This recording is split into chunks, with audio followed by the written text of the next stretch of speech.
Ohayo, ako nga pala si Brian, isang mamamayan dito sa Japan. Dahil nga araw ng linggo ngayon at eto nga, gumalat lumabas muna ako saglit ng bahay para makapag-relax din pag may time. At sa mga hindi nga pala nakakaalam guys, kapag araw nga pala ng linggo ay lumalabas ako dahil ito lang yung free time ko dito sa Japan. Habang naglalakad nga ako, ito nga napansin ko na sobrang linis dito sa Japan guys, hindi kagaya sa Pilipinas. Kahit saan ka tumingin guys, sobrang linis at sobrang respetado ng mga Hapon dito sa Japan. Wala ka ibang masasabi kundi mapaparespeto ka na lang sa kanila. Share ko lang guys, sobrang busy pala yung mga tao dito sa Japan kaya wala kang makikita sa labas. Ito nga naglalakad na ako. By the way guys, ito nga pala yung outfit check ko ngayong linggo. Share ko nga rin pala sa inyo guys, ang mga tao pala dito sa Japan halos lahat sila busy sila sa kanilang mga bawat trabaho. Kaya wala kang makikitang mga nakatambay dito sa labas. Fast forward guys, andito na ako sa 7-Eleven at dumaan muna ako saglit dahil may bibilin lang ako. Wala pa nga masyadong naka-parking dito sa may parking lot ng 7-Eleven kung makikita nyo. Ganito pala yung 7-Eleven dito sa amin sa Japan guys. Nandito na ako sa loob ng 7-Eleven guys. Grabe, kapag nandito talaga ako hindi ko maiwasang hindi mabudol lalo na sa mga inumin ng kape.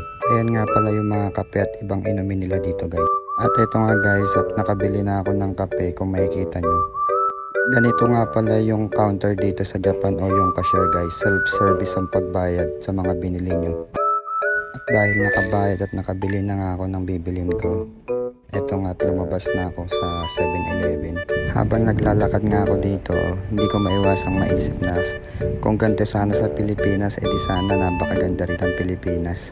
Share ko nga rin pala sa inyo guys, kahit naka-stop yung stoplight dito hindi ka pwedeng tumawid kahit wala kang nakikitang sasakyan. Dahil mahigpit po nilang pinagbabawal yun guys.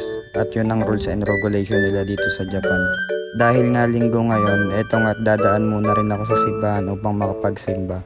Sa mga hindi nakakaalam guys, meron nga rin palang Tagalog Mass dito sa Japan. Kaya hindi ka matatakot magsimba. Oo nga pala guys, ang Tagalog Mass pala dito is first week kada buwan.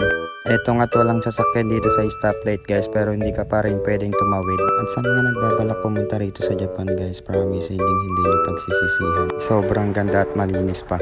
At habang naglalakad nga ako, eto nga meron ako nadaan ng isang koin o yung palaruan ng mga bata dito sa Japan. Kung makikita nyo guys, tumutubo na nga pala yung sakura dito sa Japan.